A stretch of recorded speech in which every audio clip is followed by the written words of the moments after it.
اللہ کے نام سے شروع کرتا ہوں جو بڑا مہربان نہایت رحم کرنے والا ہے۔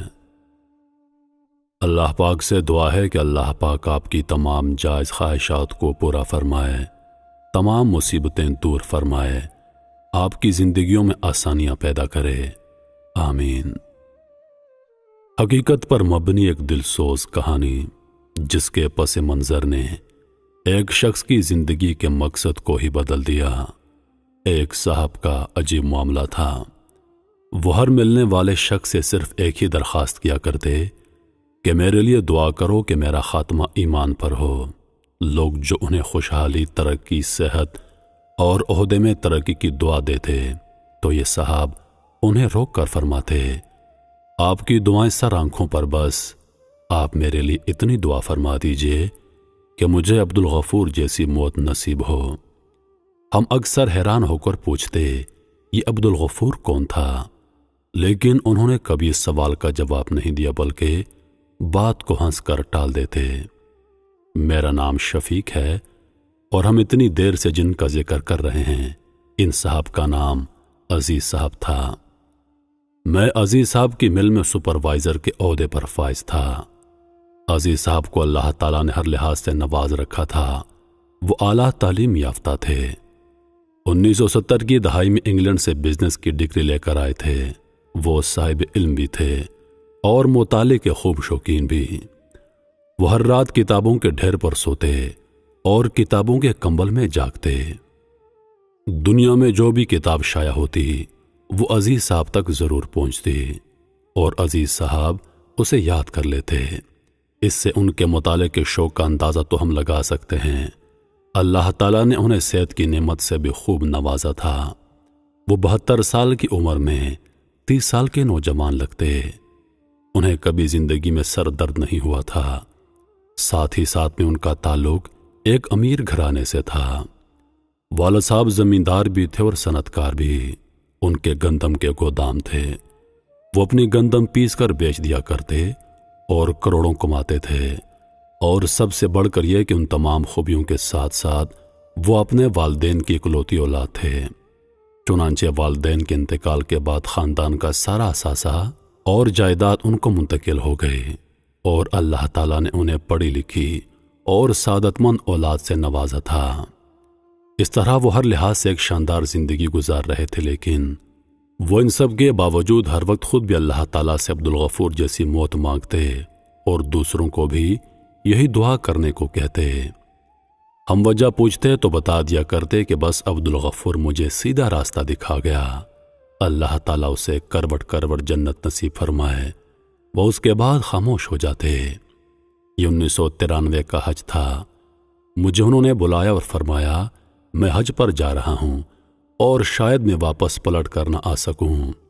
بیٹا، میں نے آپ سے صرف ایک درخواست کرنی تھی۔ میں آپ کو جب بھی یاد آؤں آپ میری اولاد کے لیے ایمان پر خاتمے کی دعا کر دینا۔ میں نے حیرت سے ان کی طرف دیکھا اور کہا، آپ اتنے یقین سے کیسے کہہ سکتے ہیں کہ آپ حج سے واپس نہیں آئیں گے؟ اور دوسرا، آپ اس بار اپنی بجائے اپنی اولاد کے لیے دعا کروانے کو کیوں کہہ رہے ہیں؟ پہلے تو کبھی ایسا نہیں ہوا۔ وہ ہنس کر بولے، آپ ہمیشہ مجھ سے عبدالغفور کی کہانی سننا چاہتے تھے۔ میں سمجھتا ہوں اور میرا خیال ہے کہ اب وہ کہانی سنانے کا صحیح وقت آ گیا ہے، تو آج میری بات کو سمجھنے کے لیے عبدالغفور کی داستان سنو۔ وہ کچھ دیر رکے اور پھر دھیمی آواز میں بولا، عبدالغفور ہماری لاہور کی مل میں ملازم تھا۔ وہ بلا کا کام چور تھا، سست اور دھوکے باز تھا۔ وہ مل کی گندم اور آٹا تک چوری کر کے بیچ دیا کرتا، کام میں بھی جی چراتا تھا۔ ہم نے کئی بار اسے مل سے نکالنے کا سوچا، لیکن ہر بار میں اپنے والد کی وجہ سے رک جاتا تھا۔ میرے والد نے مجھے نصیحت کی تھی کہ بیٹا، میرے مر جانے کے بعد کبھی کسی ملازم کو نوکری سے مت نکالنا۔ عبدالغفور مجھے والد کی طرف سے ورثے میں ملا تھا، چنانچہ میں اسے برداشت کرنے پر مجبور تھا۔ عبدالغفور کو زندگی میں نہ کسی نے کبھی نماز پڑھتے دیکھا تھا اور نہ کوئی نیک کام کرتے، اور تو اور وہ خوب سگریٹ پیا کرتا تھا۔ وہ اپنی پوری زندگی میں مقروض رہا۔ ہم ہر سال اپنے ایک ملازم کو حج پر بھیجا کرتے تھے۔ اس کا فیصلہ قرآندازی کے عمل سے ہوتا۔ ہم نے ایک سال قرآندازی کی اور عبدالغفور کا نام نکل آیا۔ ہم نے اسے حج کی پیشکش کی لیکن اس نے انکار کر دیا۔ لوگوں نے اسے بہت سمجھایا لیکن وہ نہیں مانا۔ چنانچہ ہم نے دوسرے ملازم کو بھیج دیا۔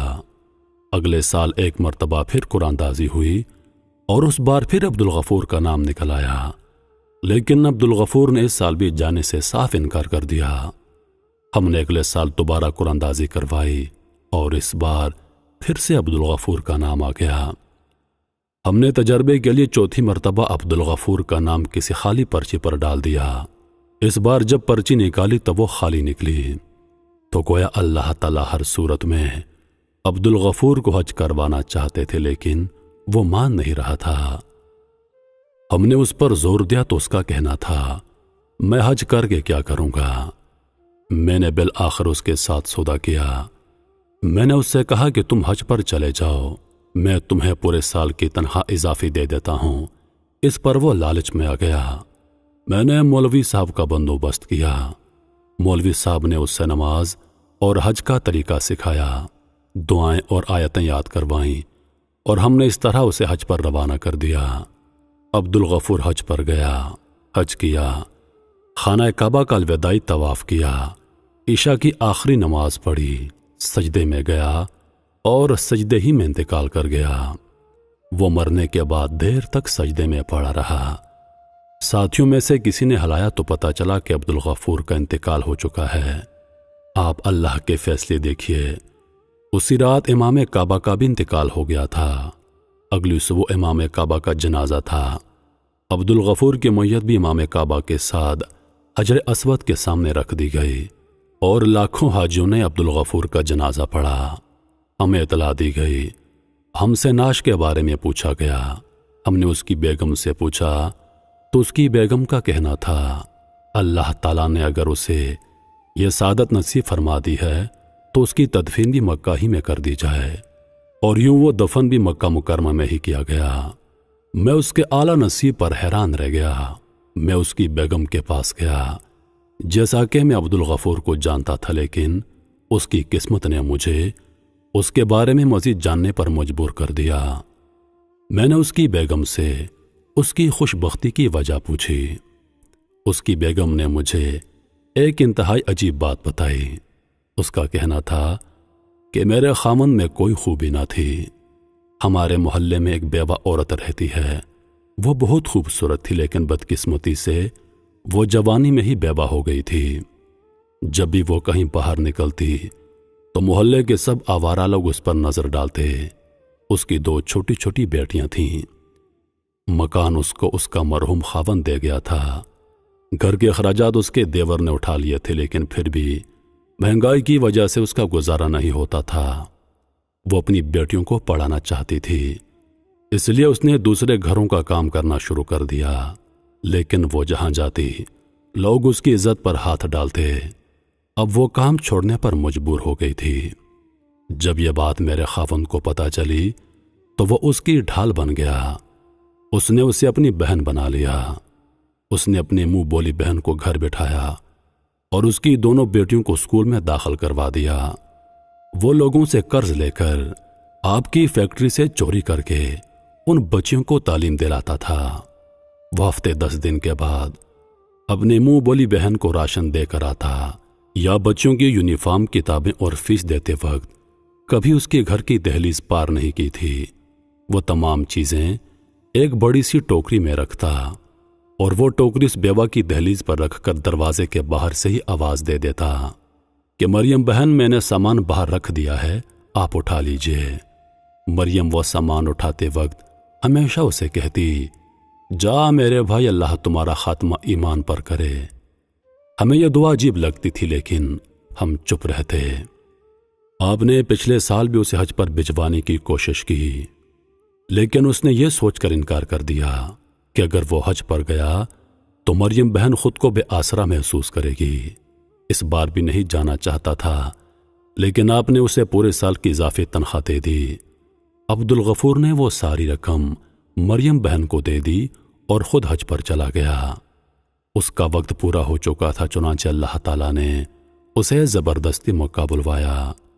مریم بہن کی دعا قبول ہو گئی اور میرا خاوند ایمان کی عظیم حالت میں اللہ رب العزت کے پاس چلا گیا۔ آپ حیران ہوں گے کہ جب مریم بہن نے یہ خبر سنی تو بے اختیار اس کے منہ سے الحمدللہ نکل گیا۔ وہ رکے، چند لمحے سانس لیا اور گویا ہوئے۔ میں یہ داستان سن کر سکتے میں آ گیا۔ میں اس کے بعد مریم بہن کے گھر گیا اور عبدالغفور کی طرح اس کے خاندان کی ذمہ داری اٹھا لی۔ میں اس دن سے مریم بہن، عبدالغفور کی بیوہ اور اپنے تمام دوستوں سے درخواست کر رہا ہوں کہ آپ میرے لیے دعا کریں کہ اللہ مجھے عبدالغفور جیسی موت نصیب فرمائے۔ میں خود بھی دن میں سینکڑوں مرتبہ ایمان پر خاتمے کی دعا کرتا ہوں۔ میں نے زندگی میں کبھی حج نہیں کیا۔ میں 15 سال سے عبدالغفور کی طرح بلاوے کا انتظار کرتا رہا۔ اللہ تعالیٰ نے بالآخر میری بھی سن لی، چنانچہ مجھے بھی عبدالغفور کی طرح زبردستی طلب کیا جا رہا ہے۔ مجھے یقین ہے کہ اللہ تعالیٰ مجھے عبدالغفور جیسی موت عطا فرمائیں گے۔ وہ اٹھے، خوشی کے آنسو پونچھے، مجھے سینے سے لگایا اور اپنے بیڈ روم میں چلے گئے۔ عزیز صاحب چند روز بعد حج پر تشریف لے گئے۔ حج کیا، مدینہ منورہ تشریف لے گئے۔ عشاء کی نماز کے لیے مسجد نبوی گئے، سجدے میں سر رکھا اور سجدے کے حالت میں ہی ان کی روح پرواز کر گئی۔ وہ جنت البقیع میں صحابہ کرام رضوان اللہ علیہ و اجمعین کی قربت میں دفن ہوئے۔ اللہ تعالیٰ نے انہیں عبدالغفور جیسی موت نصیب فرمائی۔ میرے محترم عزیز دوستو، اس واقعے سے ہمیں 2 سبق ملتے ہیں۔ پہلا یہ کہ کسی کی ظاہر و شکل و صورت اور اس کے ظاہری عمل دیکھ کر ہمیں اس کے بارے میں کوئی رائے قائم نہیں کرنی چاہیے جب تک حقیقت سے ہم آگاہ نہ ہو جائیں۔ اور دوسرا میرے عزیز دوستو، ہم ہر روز اپنے لیے دعا کرتے ہیں یا پھر دوستوں سے اپنے لیے دعا کرواتے ہیں، اور ایسا سالوں سے ہو رہا ہے، لیکن کیا کبھی آپ نے سوچا ہے، کیا کبھی آپ نے شدت سے یہ دعا کی ہے کہ اللہ تعالی ہمارا خاتمہ ایمان پر کرے؟ کیونکہ کہتے ہیں کہ شیطان کا سب سے خطرناک وار موت کے وقت ہوتا ہے۔ اگر موت کے وقت کلمہ نصیب نہ ہو جائے تو انسان بے ایمان مرتا ہے۔ ہم نے دنیا میں جتنی نیکیاں کی ہیں، جتنے اچھے کام کیے، جتنے نمازیں پڑھیں، جتنے روزے رکھے، جتنے حج کیے، ان سب کا دار و مدار ہمارے خاتمے پر ہے۔ اگر ہمارا خاتمہ ایمان پر ہوا تو ہم کامیاب، لیکن ہمارا خاتمہ اگر ایمان پر نہ ہوا تو سوچئے آگے کیا ہوگا۔ اس لیے عزیز دوستو، دعائیں ہم مانگتے ہیں اور لوگوں سے کہتے ہیں کہ ہمارے لیے دعا کریں کہ ہمارے حالات بدل جائیں، ہمیں صحت نصیب ہو، وغیرہ وغیرہ۔ لیکن میرے عزیز دوستو یاد رکھیے اور موت کے آخری وقت کے بارے میں سوچئے، جب شیطان مردود اپنی پوری طاقت کے ساتھ، اپنی پوری چالاکی کے ساتھ ایک مرنے والے شخص پر حملہ آور ہوتا ہے۔ اس لیے ہمیشہ دعا کیا کریں کہ اللہ پاک ہمارا خاتمہ ایمان پر کرے، اللہ پاک مرتے وقت ہمیں کلمہ طیبہ نصیب فرمائے۔ آمین یا رب العالمین۔